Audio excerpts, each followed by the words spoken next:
Hi, lovely people. I hope you're having a fantastic day wherever you are.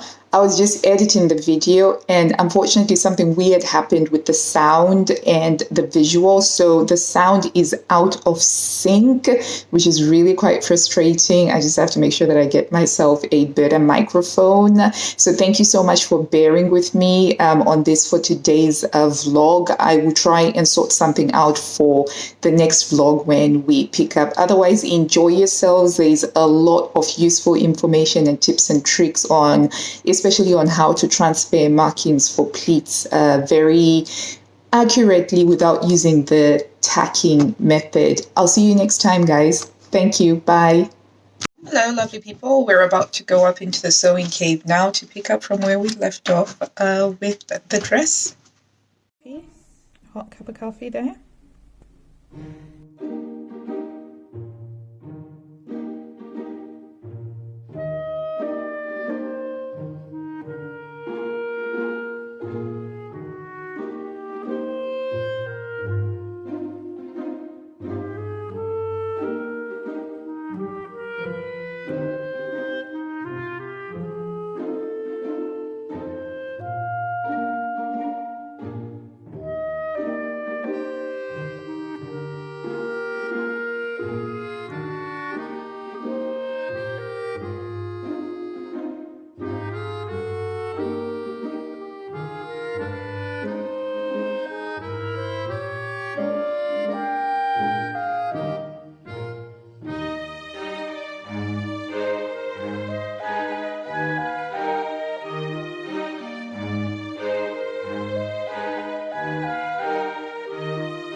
I've managed to cut out all the pattern pieces except for the front bodice and the back bodice. That's because I still have to figure out how I'm going to mark those pleat lines so that they fall how they're supposed to fall according to the design itself.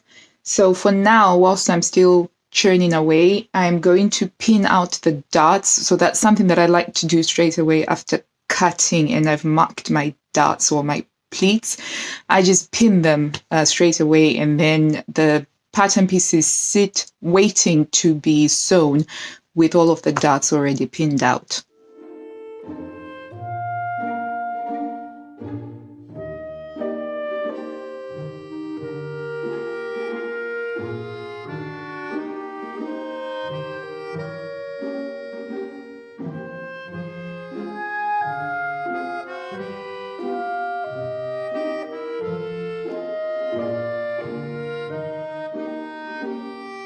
The vent is going to go up to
Okay.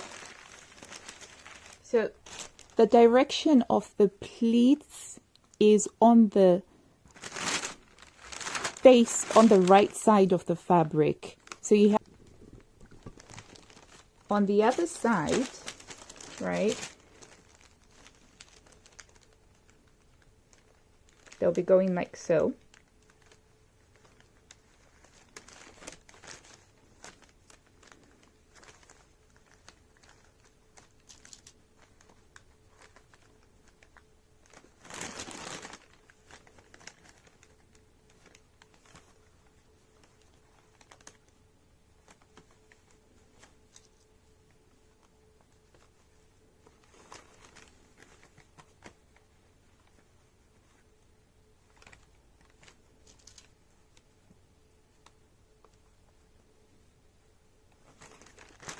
Also, don't forget to notch your center front here.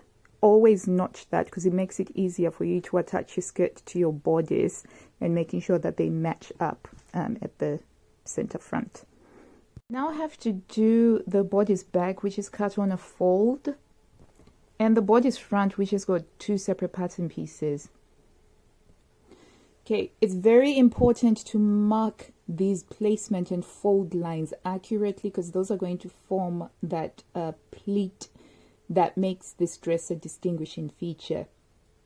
The pleats aren't also hanging straight down on the drape. They're sort of angled to form a quasi chevron look. So this is very, very important to get right from my understanding of how pleats work. So I'm actually going to be using my Friction highlighter because this will leave marks that are more visible and it marks the lines a lot easier than the fine point one. So with the fine point one, it does tend to drag a little bit. I can't use this for really long lines. And I'm going to be using my quilting ruler. So let's get this done. I'm going to mark the lines before I then cut it out though.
That took a while, but we got there in the end. So we've got our pleat placement lines accurately passed on from this side by using the pins as marking points for me to draw the lines down.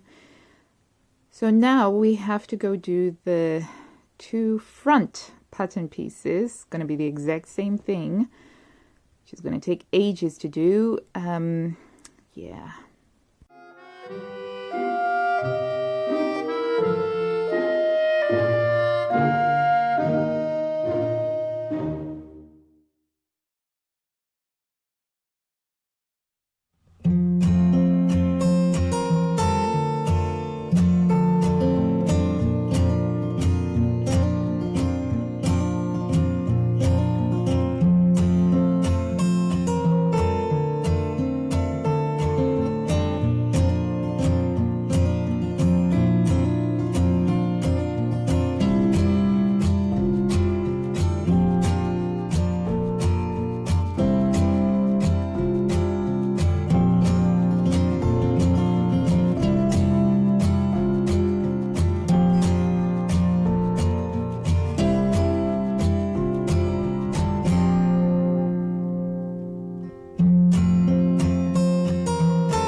We're getting ready to do block interfacing on this piece of fabric.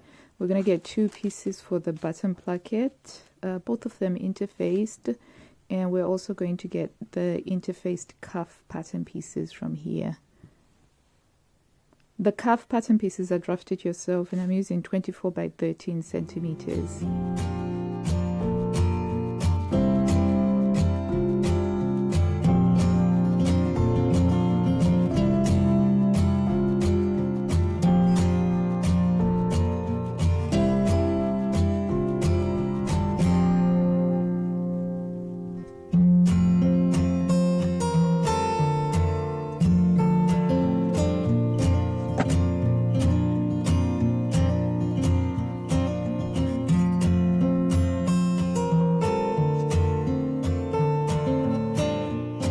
Word about draft it yourself pattern pieces is that they include a seam allowance already, and the seam allowance that's included in them is 5/8 of an inch or 1.5 millimeters, no, 1.5 centimeters or 15 millimeters. So when I cut out the cuff, I will eventually trim out the size so that I'm working within my 1/2 inch seam allowance that I want to work with. But the draft it yourself pattern pieces, they include the seam allowances. That's the most important point to remember. So don't add a seam allowance around them, because then your pattern piece will end up too big. And I think I did that just the one time before I realized that you don't actually add seam allowances there. So I'm going to finish block fusing this piece of fabric, and I'm going to let it condition before I cut out the rest of it. And then I also wanted to talk about, sorry, I'm block fusing. I also wanted to talk about changes to the pattern that I'm making. As I started looking a little bit more into the welt pockets situation, so I marked it out and I cut out the pocket pieces. I remembered from having made some welt pockets on some tailored jackets. Granted, I've never done a welt pocket really on a dress, but I've done them on some jackets, and they've got a flap on them. And I know that they're a little bit tricky in that they can be gapy. So I'm not sure it's going to work well with the crepe fabric that I have. So I'm not going to do the front slanted welt pockets. I'm going to do side seam pockets instead.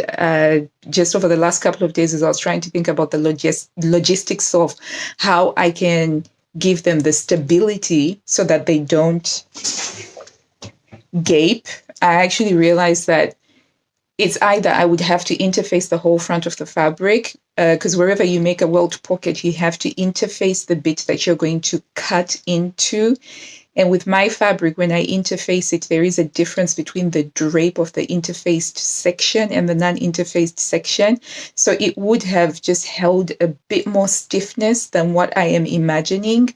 So to cut a long story short, I'm not going to be doing the welt pockets, but I am going to be doing side seam pockets instead. And I think that those fit with the design lines because it's got like a really pegged structure. So it's not like, and because of the pleating that you have, you're not going to be able to see the pocket line detail. So that's the one major change that I have. I haven't yet figured out how I'm going to do the detachable collar. So I'm leaving that one until later, but I've got it on the little gray cells in the back burner of my brain, working out, trying to figure out exactly how we can add that bit that will be detachable in such a way that it doesn't interfere with the comfort of wearing the dress itself. That's going to condition now for the rest of the day.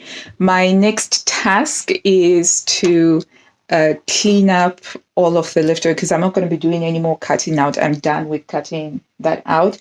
And I have learned that it is good sewing room stewardship to clean up those big, obvious bits of leftover fabric. I used to be really bad and just couldn't wait to get stuck in with sewing, and I just leave them over there. It was just really unpleasant. It meant that the space couldn't be used by anybody else, which wasn't fair.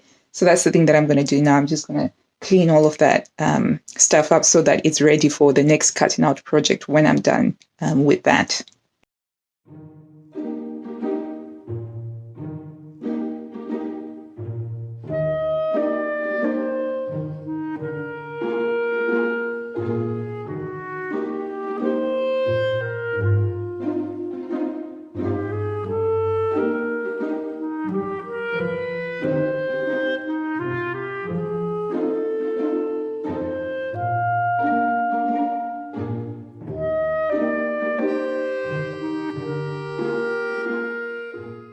I've cleared up after myself over there. The space is back to being usable now, because sometimes with the home education, the kids need a quiet place or a sanctuary, and that area over there in the corner is a sanctuary that they can go to get away from their noisy siblings. There are a lot of benefits to being part of a big family. Number one, you're never alone. You always have a playmate, somebody to play with. But at the same time, it does mean that it's not very quiet when the kids are around. So if somebody needs a quiet place, this is the quiet place. And so I do need to keep it reasonably clean and reasonably tidy. So that's done.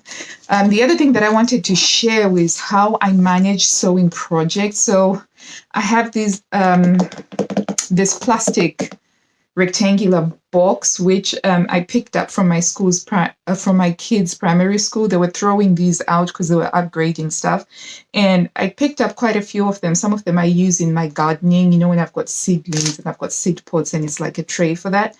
But I also put my things in here. Once I've cut out everything, the zipper and all of the pattern pieces that go into this box, and that's where it lives, and it's easy for me to carry it around. I have to leave it there for now. It's nearly 1 o'clock. I have to go pick up some prescriptions at the pharmacy and also get ready for the kids coming back from school. We're having burgers today, and we make our own burger buns, so I have to go get that dough going. But I'm excited I can get to the sewing stuff tomorrow now. And normally once I've done all of the prep work as I have done now, it does mean that the sewing is fast. There's no opportunity for me to be slowed down or anything like that. So I will see you guys tomorrow.